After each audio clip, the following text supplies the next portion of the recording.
What's up, y'all? This is Edward Newbins. This is Motivated Life. I'm here at a brand new spot that hasn't opened quite yet. We're here sitting in Stephanie Morales' art gallery. What's the name of it? Made Space Seattle. Okay. Yeah. So, Stephanie, what's up?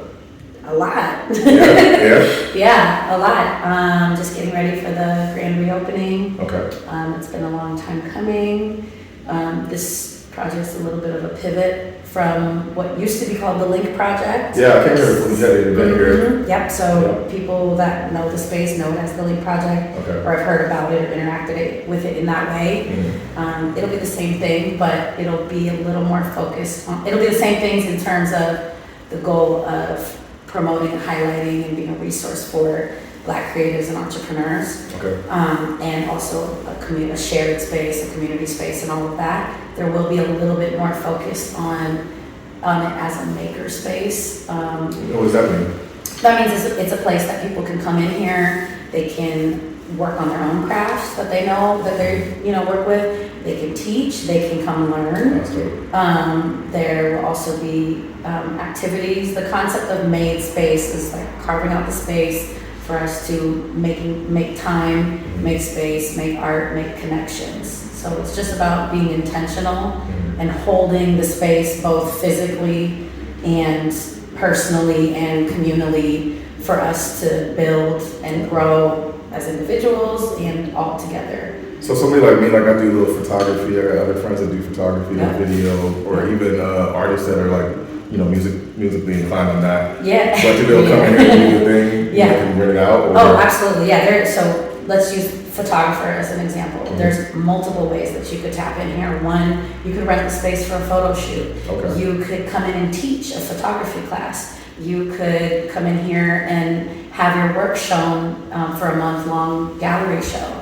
Oh, nice. You could come in here during a pop-up market and be vending your artwork or giving your card out. I might hire you, now that we're all in network, I might hire you to be the photographer or videographer on an event. Oh, okay. So podcast like we're doing right now. Exactly. From just that route, like you be a creative and entrepreneur, there's multiple ways that you can tap in here at whatever place that is a good entry point for you. Well, that's pretty cool. I mean, I grew up in the Central District, and we didn't have this kind of stuff. I mean, we had some things going on. Like Langston Hughes was dope for me because I was acting, and my mom brought me to plays, and I think they had some playhouses here and there up in Left Side area. But we were, and also Madrona, I believe that. But overall, I don't remember it seems like in the last 10 years we've lost a lot of stuff with gentrification. Oh, yeah. So the fact that they're still here doing their thing. Yeah. I came here when it was I forgot his name. He's a blind artist. Oh yeah, Melvin. Melvin. Fly blind guy. Yeah, super talented. Had a killer show. The opening and closing was just. I was surprised because you have so many people of color that typically when I'm down here I don't really get to see that. Yeah. Driving through and I happen to come by. I was like, oh wait a second, let me walk through. It was very Black. It was very beautiful. It was very lots of good energy and love. Yeah, and that's what I want to happen in the space all the time. So that gives me life to be in here. Now, how long have you been an artist? I mean, that's something that we're born with typically, but how long have you been actually practicing your art and putting it out there? More seriously, I would say the last 5 or 6 years. Okay. And I went full time in 2019. Oh wow. So yeah. But prior to that, I had been doing several years where I was working part-time jobs and then doing my other stuff, and the art stuff was growing to a point where I was calling out of work. To go work, so I was like, maybe this is a sign that I need to, step out of this. So something I was listening to this morning actually, it was about starting during times of difficulty. And if you could start during a time of difficulty and make it during that period of time, you're going to be super successful because you've already been battle tested. So a lot of times people wait till everything's great. Everything is just in place. Oh, I picked the worst time. I'm like, COVID, let's open an event space in the middle of COVID. But that means you're going to be able to navigate. Oh, absolutely. Absolutely. I'm like, if I made it we're coming up on 2 years, if I made it 2 years through starting in COVID, through, started partnerships, lost those partnerships, struggled with the name, this, that, the space. I mean, just all types of things, and I've learned so much, and that's why I'm excited about the grand reopening, because I'm taking all the things that I learned and taking out what didn't work, adding and putting more effort and energy into the things that did work. And just going from there. So it's cool because I've been doing. I started some things during this period of time too, and we've had ups and downs. But through all that, we've partnered and been able to, I was able to partner with Central Collaborative. So we both know Dennis Comer, and so when those opportunities came about, where I got a couple of contracts, also business consulting contracts, and then being able to work with him on the marketing stuff and brought into this to help, with the overall the grand opening part of it, but also we have a movie premiere. I'm excited. Let me tell you, I have had this projector and I don't know if the audience can see it, but there's a big old projector, 7-foot projector screen here, and I talk about it every time people see the space, and I have yet to show one film on it. So I'm excited. Actually, I'm really excited that we're doing a film screening, because I want people to understand. I think as the space gets used, people are going to understand, and I think the film screen is going to be great. I think it's perfect time. And it's going to see it as a film, and also I'm just excited because it's a Black filmmaker, there's local artists that are going to be there, working with Central Area Collaborative, it's going to be really I got to do a little homework this morning. So the film is called, I was getting this The Picture Taker. So The Picture Taker is a really dope movie. It's a documentary. I will not tell anything about it except for the fact that the guy was integral in taking a lot of pictures and film during the period of time of the civil rights movement.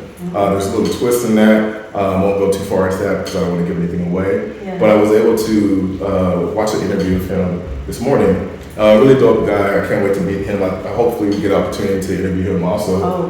His name is Phil. He's actually doing a lot of different things. He's done a lot of documentaries. He's connected with Netflix, so it's going to be interesting for me as a filmmaker now, trying to get into that role, to learn from him and see another brother doing what I want to do, kind of pick his brain. And then, how is it for you to bring something like that to in the Seattle area, having somebody, because that's a national thing.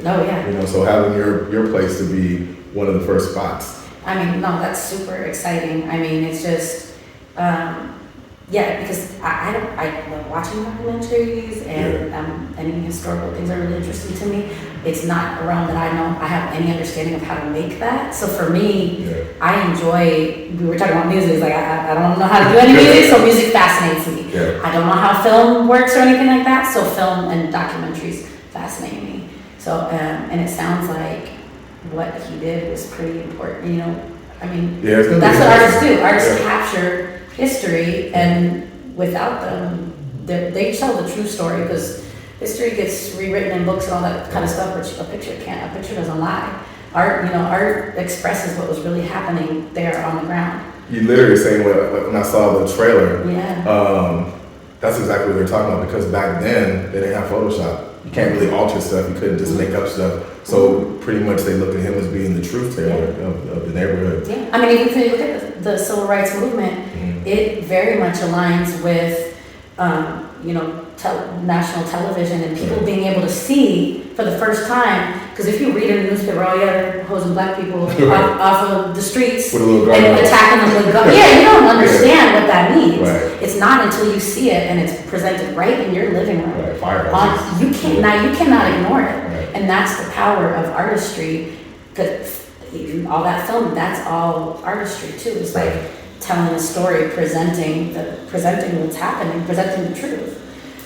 So I mean I think without that, the civil rights movement, would have gone, yes, but not at the level. People have to see it. It has to really be visceral for people, for them to see. And now you've seen it, and you got to make a choice. Which side of the line are you going to stand on? Are you okay with this or not? And that's what documentaries do. Exactly. The documentaries are so powerful for that reason. That's kind of what I'm into too. When I thought about it growing up, I watched a lot of movies, but born in Spokane and then also Seattle area, got the Blackness here, but we didn't get exposed to as much like if I lived down south in New York. So a lot of times I was at the Douglas Street Library. That's where I actually got a lot of my Black indoctrination. Black indoctrination. Yeah.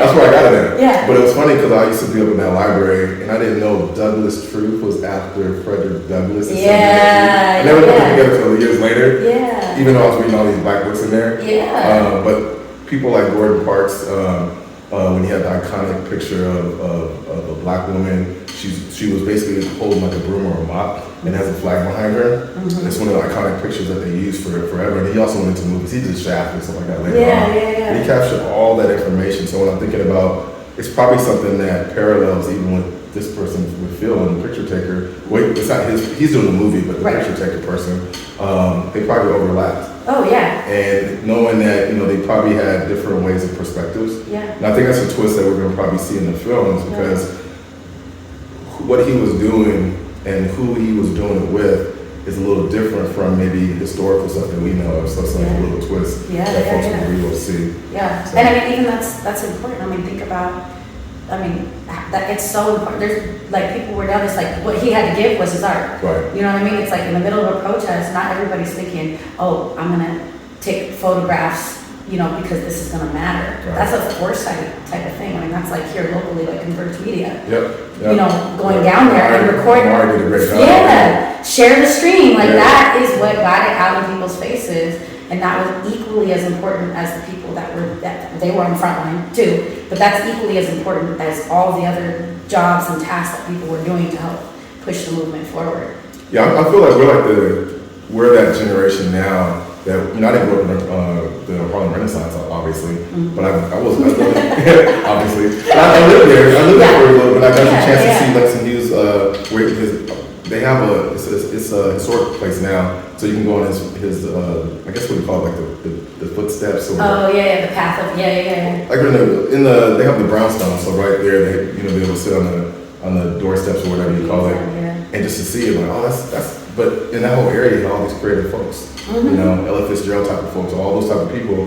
I kind of feel like we are getting that again in our generation. Yes. The way we're collaborating with each other. Yes. Because if I go back, I don't know, 10 years ago, 15 years ago, we didn't have that. I wasn't as much collaboration. Like I was just talking to Barry, DJ Topspin, and they're dope at what they do. But a lot of times what missed out is the collaboration and coming together to have a space that you own or that you're able to have access to, and having the right people, having people like Central Collaborative and Dennis Comer to be able to help. A lot of people might not know what they do. They're laying the foundation of opportunities for other organizations. I had him on the podcast. He was the first guest in my new studio. Like you have a new studio, same year, or same period of time. And so it's like being able to listen to him talking about redlining. And how they laid down the foundation, because where we're at right now, this whole area for the black folks is laid down because of Central Collaborative and how they work with different community partners to give you opportunities. Redline? Okay. Yeah, we're gonna make a whole cultural district out of here, a whole community. Yeah. And then that was unfortunately broken up. But just like we always do, we make our way back and are resilient. I think that's the powerful thing about the culture is we're resilient. Yeah. So for the picture takers, that's coming up soon. You're finishing up your gallery when you finish up, and we have a grand opening. Yep, the 28th. The 28th. Yep, but right before that, it is a picture taker. The picture taker. Okay, that's going to be on the 27th of January, so that's really exciting. Yeah. We're going to be able to host that. I have a friend that she dropped off some Snickeys. This is a new company, y'all, so we're trying to highlight various brands. I eat this all the time, so I know it's good. But it's called Snickeys. She has a really cool story between her and her daughters, 2 daughters starting this company. And so it's also when I want to be like brand, I want to be able to highlight businesses and do what they, talk about how they started, give you insight, and also inspire other people. Because most people see this, it's like, you don't really have excuses. She's a mother that has 2 daughters too. So if you have an idea, it's okay to kind of push forward on those ideas. And we have people around that can help you with those things. Exactly. You have all the support. I know these look really good. Yeah. It's coconut, pineapple, and white chocolate. Yeah, she dropped. I'm already like. She dropped off a whole bag for me, and I ate it all in like. I tore it up. After every meal, my son's like, he looks at me, he's like, something sweet. Yeah. I'm like, all right, so this is me. So with Snickeys also, just with a plug with that is she does her popcorn. It's a mushroom seasoning popcorn, and I think she does truffle. Like possibly. Truffle? Yeah. Yes. I was going to say truffle, yeah. Yeah, that's what truffles are, right? Truffles are mushrooms. I'm so mixed.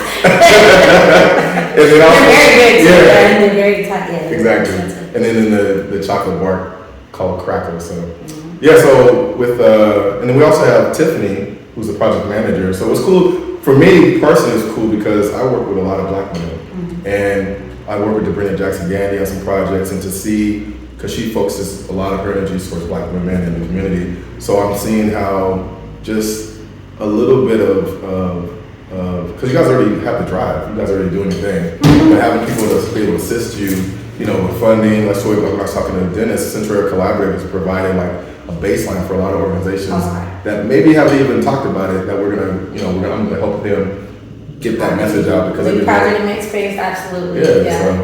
They've come alongside multiple times. What's been the importance of having somebody support you, just you know, as you try to build? I mean, everything. It's like just whether it's the connections or the funding or the not just connecting me with people, but telling people, hey, you should, you know, as a referral, right. You know, for here, whether it's me as an artist or me as a vendor or the space itself as a location for something, like that's everything, because that's word of mouth. Right. And then, you know, let's be real, like the rent gotta get paid and people gotta get paid, and it costs a lot of money. And as a individual visual artist, money's tight, you know, and I got kids and I got bills and I got all that, you know, so I could have the big dream, but if I'm not having the support, both in community and word of mouth and financially, I cannot continue to do it. You know, I just can't, no matter. And then exactly. And what would break my heart the most is not me losing a place, because I'm an artist. I'm always going to find a way. I'm always going to find somewhere to do my thing and flourish with my art. But what would break my heart with this space, if to lose it or not lose it, would be all the impact that I want it to have, that I really want it to have, and that it already does have, and that I know it's in the alignment already to have with people. You know what's cool about this? I remember, I don't know your age, so I'm not gonna ask, but 39. So you know about breaking too, like the Blue. Remember they was at the community center situation. The community center was about to go out, and they have the community house. And that's what the grand opening is. Okay, no, I mean it's not even like, you know, what's beautiful is, you know, for the grand opening, I never ever want to ask creatives to do something like for free or for the love, you know, say I don't pull my for the love card very often. I really don't. But I give my look for the love card a lot, and just because I believe in that, you know. I believe in you know, cooperative economics and community and collaboration and how everybody can win off of that. But what's been really beautiful is everybody that I've reached out to say, hey, do you mind performing at my thing? Can you provide food? Can you come and DJ? Can you know, whatever? And I don't know that I can you do it for the love. Every person has been like, duh, like, yes, I've been wanting to, you know what I mean? And then that just reaffirms like how important like the community and collaboration is. It's like we got everything we need right here, you know? Yeah, every time I walk in a room, like I look at everybody, I tell all my friends, like, you know, with my phone, I tell my studio in my house, in my townhouse, this is my multi-million-dollar studio, this is our business. When I look at your place, it's a multi-million-dollar thing. This company right here is worth millions of dollars right now. It's just a matter of meeting the right people, because all it is about funding, people getting access to the right people. So gatekeepers, sometimes they gotta go, we gotta create our own situations. But, or even sharing knowledge, like we got somebody that is coming in to teach, there's a program called Honeybook that does contracts, that it's an app, you know, that does contracts, that does scheduling, that just really helps to sharpen business. So I have a friend who's coming in, she's been using that and learning it on her own. She loves it so much that she wants to share that knowledge. So it's like even elevating products that are already really well done, really have dedicated owners over it and everything, and just even leveling up. Like, let's help you level up, and then also help you get connected with the right people. Let's get you in that $1 million business place. And they're around. We're in Seattle. Seattle's got a lot of money. Very much. This could be at PCC or Whole Foods or Safeway or any of that. Easily. Yeah, I'm gonna try. I have a friend named. They got 10 million things of salsa.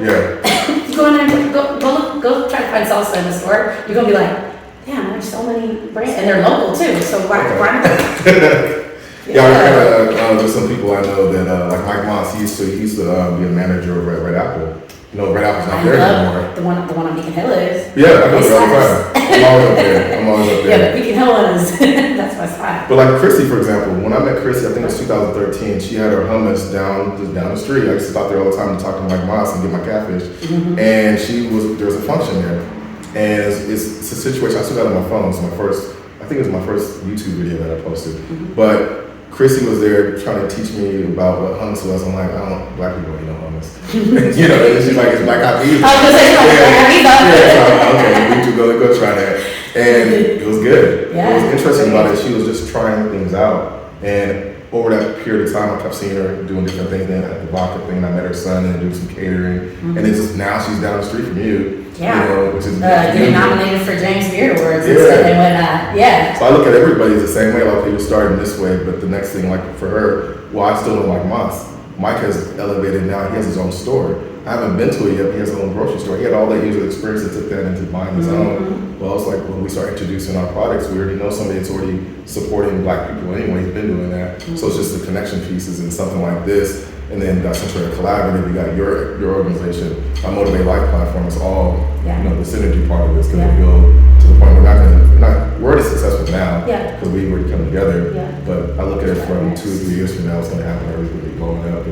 I feel like even just with prior to I have my arts and entertainment and doing a lot of the stuff I'm doing now in the space and finding that space was hard to get, which was that inspired me to get this place. Yeah. But just seeing, I love like any success stories that I've seen somebody starting out and then like how I saw Christy, you know, that even brown girl cooks and the hummus and now look how far she's come. Yeah. And there's a lot of businesses that I met when they first through the Acts of Arts, met when they're first starting out, and they're just, you know, taking off. Come back and tell those stories. Yeah. So I got one of my boys at Fish Company.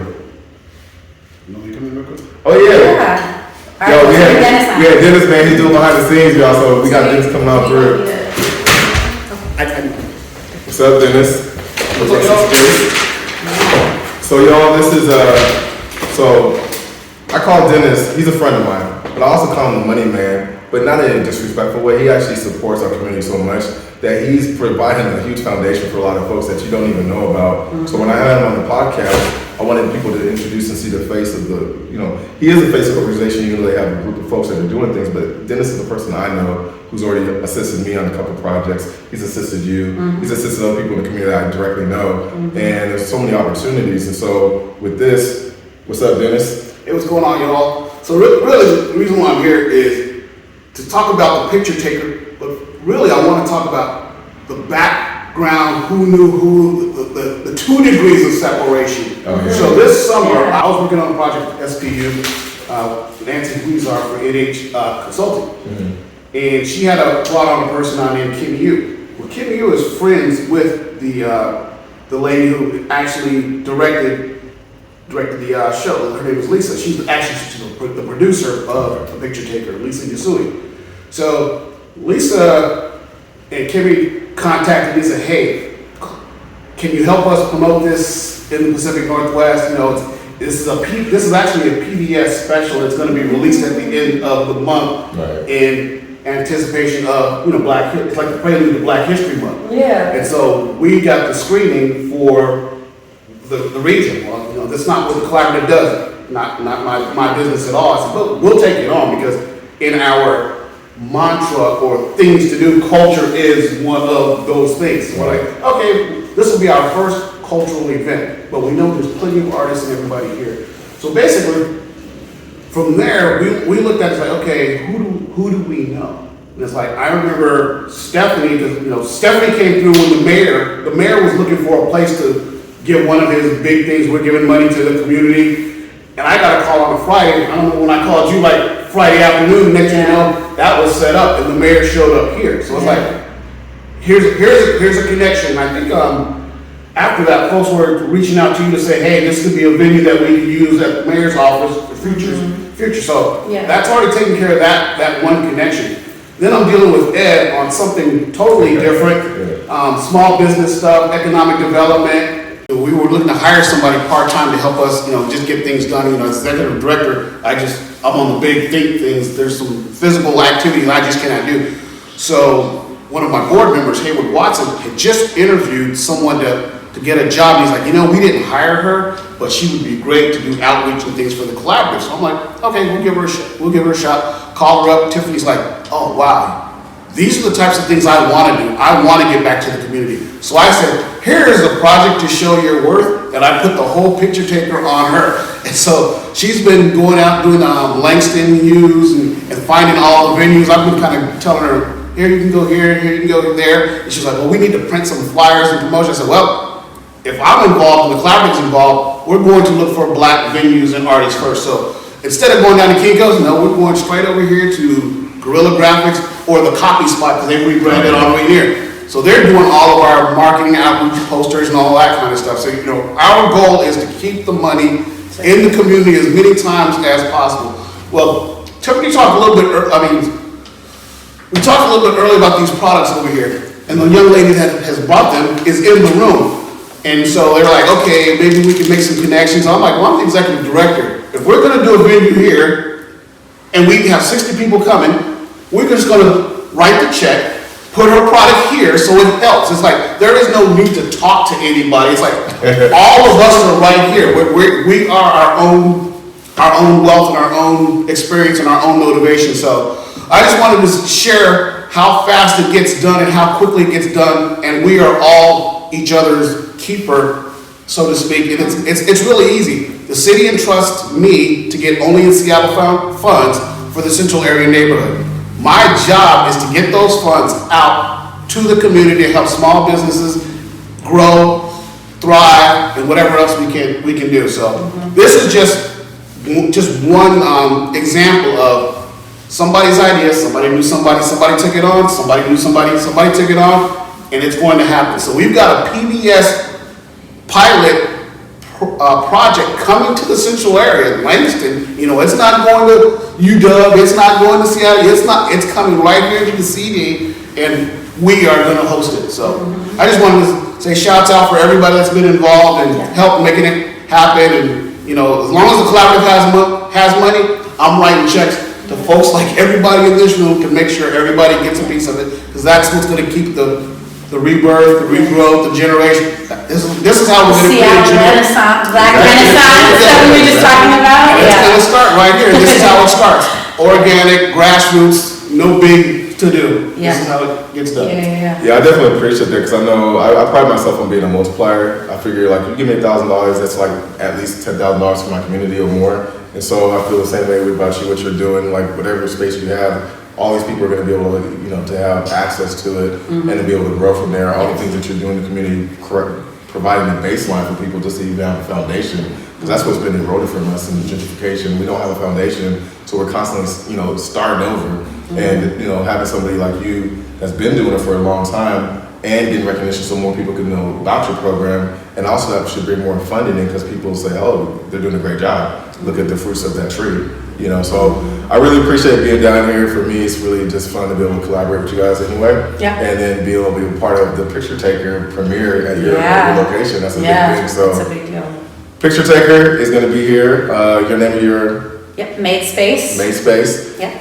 January 27th is when the Picture Taker is going to debut here. Your grand opening is on the 28th. The very next day, the 28th. Yeah, so it's a big weekend for that Friday and Saturday. And then it's at Langston Hughes. And Langston Hughes on that Saturday from 5:30 to 7:30. And again, we're going to have the director and the producer out here answering questions, engaging with the community, just talking about the craft and what this movie means. Yeah, so filmmakers should be coming out, podcasters should be coming out. Anybody that's interested in any of this kind of stuff should be coming and learning. Yeah, no, the last thing I want to say too is it's very important for you guys to show up, because networking, you don't know, like I met Dennis because of a situation when I was a part of the NAACP as a treasurer. Didn't go well, we had a lot of different issues, community knows about it, but through integrity, people came to me for different reasons. Hey, I like the way you handled yourself through all that. That led to me knowing Michael. I already knew him before, but he liked how I handled it. He introduced me to Dennis through a group we were doing affordable housing. we met for a year and a half during the pandemic. We were getting paid for it at all.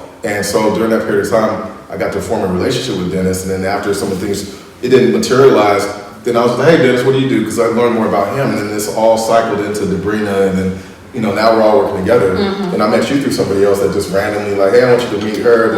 At the WOW Gallery. Yeah, I seen you here before. Yeah, oh yeah, you came here But for yeah, that. I know her from somewhere, but then somebody formed You came in community passageways. Yeah, she Yeah. connected us again. I'm like, oh, okay. Well, I'll tell you about 10 connections that happened that night that people got full-time jobs and everything there, and they're doing stuff that's like major, and that's helping, that's then pollinating and cross-pollinating out and out and out. Yeah. So that's what it's about. It's about making connections. Central Collaborative is doing a great job supporting everybody.